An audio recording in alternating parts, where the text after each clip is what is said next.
Francisco Ruiz.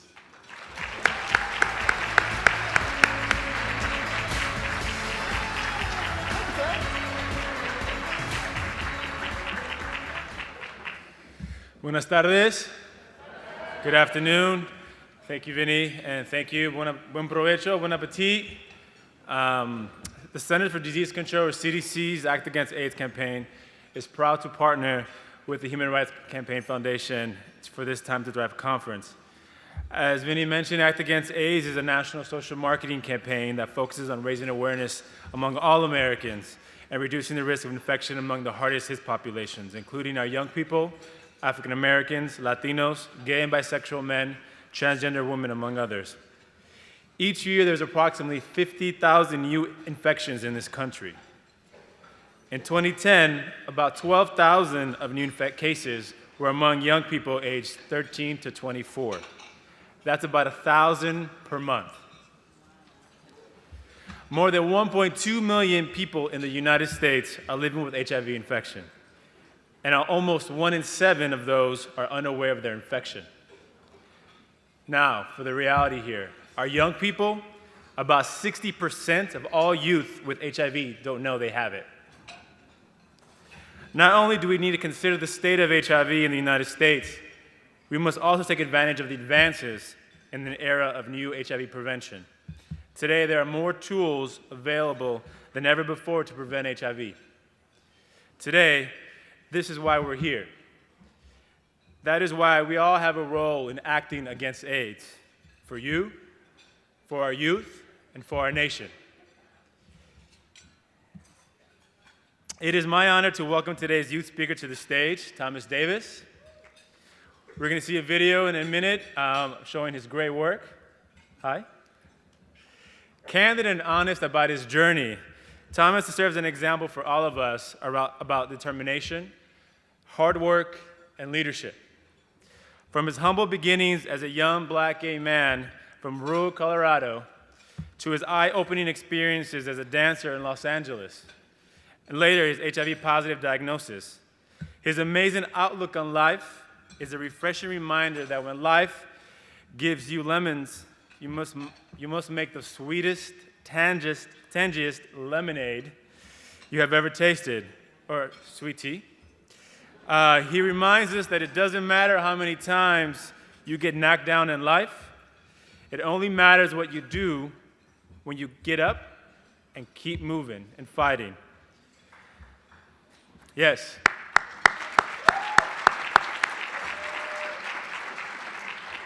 Thomas has not only taken his HIV positive status, but also challenges the lives of young people in LGBTQ and challenges to get involved in the community.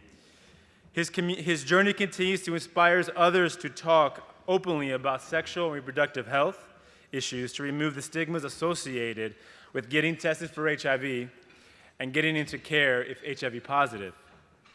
Thomas is a shining star in doing his work and acting against AIDS. Now please join me in this video. Growing up, I guess where I grew up from a very sheltered town. We don't really think that things like this happen, and we don't think that they're really relevant to us. But I think seeing, me go through this experience was very eye-opening for a lot of people, and they were like, "Wow, okay, well, if he can get HIV, let me go get tested so that I can make sure that I'm good." I've been positive for almost 2 years. I was diagnosed in February of 2013. I went to an Out of the Closet in Hollywood. They offer free testing there. And I went with a friend. And when I was diagnosed, the girl that was giving me the test, it was her first day. So she had somebody that was watching over her, kind of showing her how to do it. While after we did the test, I was just sitting there waiting for the result, and she was asking me, just some questions about my safe sex practices. And that was something that I was used to, so, it didn't seem like anything abnormal to me. But then she told me the test was reactive, and I just kind of sat there and stared at her for a second because I didn't really know what to say.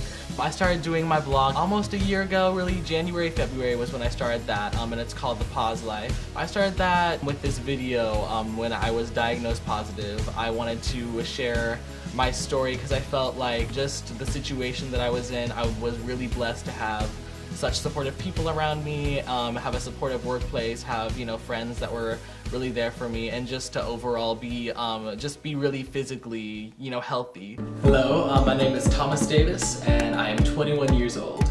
Earlier in 2013, I was diagnosed with HIV. So then after that, I started just focusing on myself more, really taking care of my health, making sure that, I was at, the most healthy that I could be. I just felt myself just being happier because I had chosen to be happier. I do a lot of acting and singing, but mainly dance is like my main focus. So that's kind of what I spend most of my time doing. Being an activist for HIV is definitely something I want to do for the rest of my life. It's because it's just such an important thing, and it's very personal to me.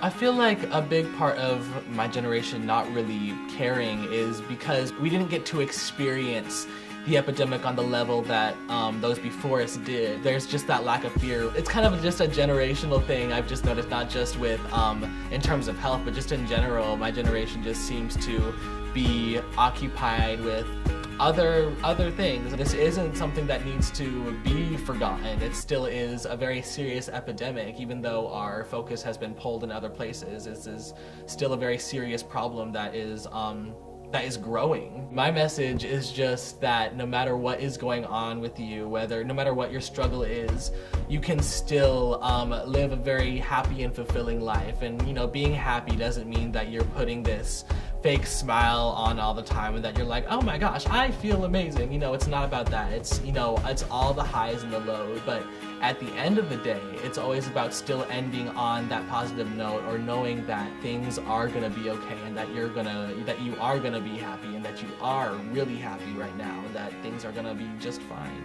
The night gets cold and the lights go out.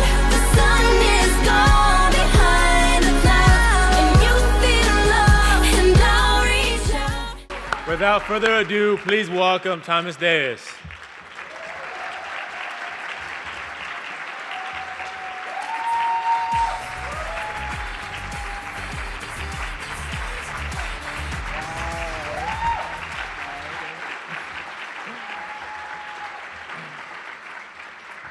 Hello, everybody. How are you all doing today? Happy Valentine's Day to you all. Yes, there you go. All right, well, my name is Thomas Davis, and I am 22 years old. As you heard, I grew up in a small town called Estes Park, Colorado. So let me tell you a little bit about Estes Park. It is a very small, isolated mountain town. It's actually the place where The Shining takes place. You know The Shining? Yeah. So that's where I grew up. And needless to say, it was a very sheltered, very sheltered, kind of traditional-minded place. They didn't really like dealing with anything that was really different. So dealing with me, I was one of the only black students in my entire school of 500 kids. There were maybe 3 of us. I was the only out gay male student, well, just gay student. I came out when I was a freshman, first to ever do that there. I was one of the only students that was really into the performing arts. I was the only one with a fro. So, blending in was never really an option for me. But my parents always really loved and supported me, and so did my family, even with a lot of the stuff that they didn't really understand. So, after high school, I knew I wanted to leave Estes, and I wanted to be somewhere that was just way more accepting of, who I was, and just more open-minded. So I went to Los Angeles, where I attended AMDA College and Conservatory of the Arts, and I got my bachelor's in performing arts dance theater. And that was the best culture shock I have ever gotten. Oh my gosh. It was so much better than the small town I came from, because for the first time, I was around other students that looked like me. I wasn't the token black guy anymore. I was around other artists that were, just had just as much creative energy as I did and were a little weird. And for the first time, I didn't have to drive an hour to find another gay person. All I had to do was go on my phone. So, I really took advantage of a lot of the opportunities and experiences that I didn't get growing up in such a sheltered place. For the first time, I was really able to do whatever I wanted. And I learned quickly that when you do whatever you want, really anything can happen to you. So I got halfway through my senior year. We measure in semesters, so that was my eighth semester. And a few days into classes, I was diagnosed with HIV. And like I said, I didn't really react at first. I just kind of stared at her for a little while. They asked me if I was okay. And the first question I really asked her was, what does HIV do to you? Because I didn't know, really. I knew it was a disease that had to do with your blood. I knew you could get it from having sex with somebody that was positive. And I knew that, there was an epidemic at some point, but it was a real big problem in Africa. Like, that's literally all I knew about it. So, she told me that it was a virus that was gonna be killing off my CD4 cells. I said, okay, what are your CD4 cells? So, she told me that, and once I really started to understand what was happening to me, I was like, okay, what do I do from here? And they set me up with an appointment to go into a clinic the next week. And, I left. And as I was leaving, I was so shocked that, I was told that I was positive, and I didn't even know what that was. I really was just kind of baffled by that. I didn't think that was okay. And I thought about, my education, and other than a brief summary in 7th grade, I never learned about HIV. I found out recently that Colorado actually mandates HIV education, but I can tell you from experience, nobody that I grew up with, and nobody that came before me, and nobody that is coming from the school or the area that I came from has ever received it. So, as I left there, I really wanted to figure out everything that I could about HIV. And what I started to find was really startling. I had no idea how at risk I was as a gay man of color. I didn't even know what at risk meant. I had no idea of that I was part of such a huge demographic that was so disproportionately affected by HIV. I had no idea if it was possible to live healthy with HIV, because I had never seen anybody else really do it, other than a few people on a few episodes of Queer as Folk. But it was just so foreign to me. And then I found out that on top of everything else, as a young gay man of color, we're more likely to be uninsured and underinsured, which are two really important things when you're getting tested, or in my case, treated for HIV. So it was just a lot of information coming to me at once, and I felt like it was way too late. All this information was coming to me after I was diagnosed. So that was kind of a big pill to swallow. So after I learned about my diagnosis, and started figuring out, what I could do to take better care of myself, I realized, I was extremely healthy because I was dancing every day, literally every day, and I was eating well. My doctor just said that I should just keep on doing what I was doing. And then as I got more comfortable and started disclosing to my friends and my family, I realized I had a huge support that, not everybody else had. So I considered myself extremely lucky. But the part that bothered me was that there were still so many people, students like me, that are back in their schools not seeing any messages from anybody that looks like them that's affected by HIV. And I wasn't really sure why that was. So I tried to figure out, just the more that I could. So, that's, I guess, why I'm here today, so we can really figure out how we can effectively teach the new generation and, all generations that this is a real issue today. There are a lot of really awesome sessions here that are going on. I just came from one with Act Against AIDS, which is really focused on talking about HIV and making it a conversation that, is really important for everyone. And there's also the Elton John AIDS Foundation that's here. They really helped make this conference possible. And there is also Greater Than AIDS, the Speak Out campaign over there. Yes, I love it. So, I really want to encourage you all to go to a lot of these sessions and get as much information as you can, because there is so much misinformation and stigma, especially amongst my generation when it comes to this.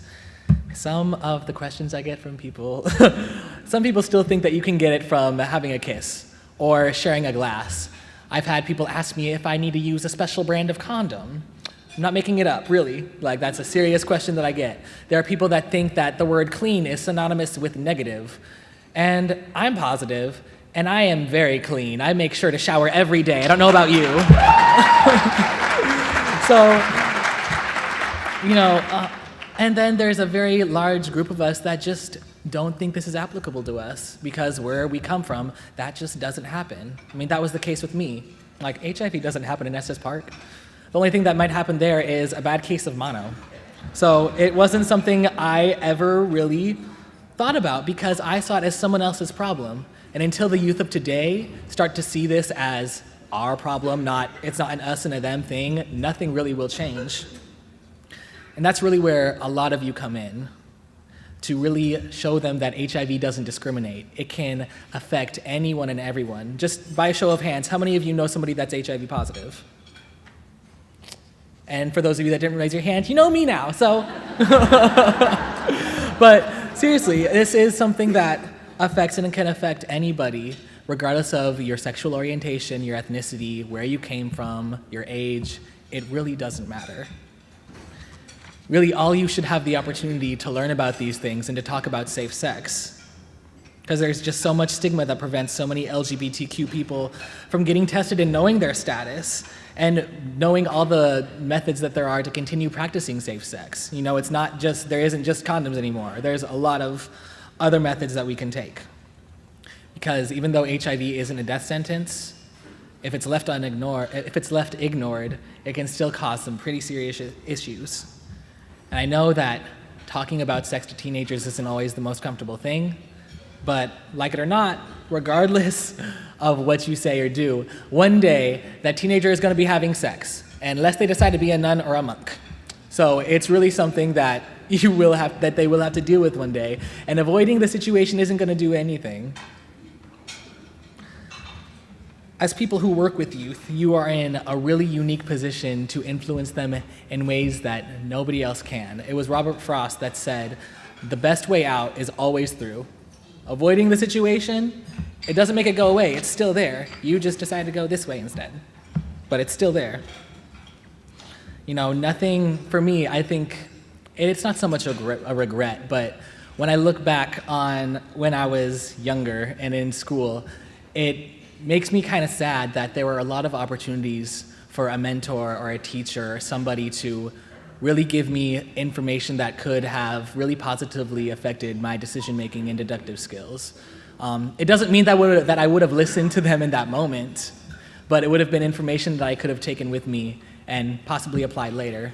Because I can tell you, my dad going into my room and taking my box of condoms and hiding them did not stop me from having sex. My exact words were, like, that's gonna stop me, and it didn't. So here I am. And, you know, not that there was anything wrong with how I grew up or, you know, how I was educated, but when I'm not given information, I'm forced to learn on a trial and error basis. And that's not a bad thing. I'm very proud of who I am today, but there are some errors that you really can't fix. And I think it's time we stop learning that way. So I really challenge you to learn everything that you can about HIV. Thank you. So I challenge you to learn everything that you can about it, what it is, what it does to you, the methods of transmission, how you can avoid it, and how you live with it. Because I don't just have HIV, I live with HIV. Like, I live. So, you know, these are all things that are extremely important. I don't believe that as youth we're complacent about HIV. Like, I really don't. But if we don't have the information, then we don't even know what we don't know. That's like sending me into battle against a dragon that I can't see. Like, if I can't see it, how am I supposed to defend myself against it? If I don't know what it is, how am I supposed to protect myself? We really need to take time to have these conversations. You know, don't underestimate the power of a simple conversation, because these conversations are anything but simple.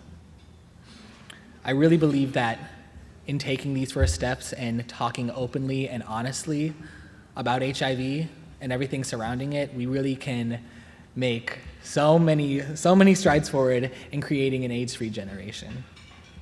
Thank you so much for your time.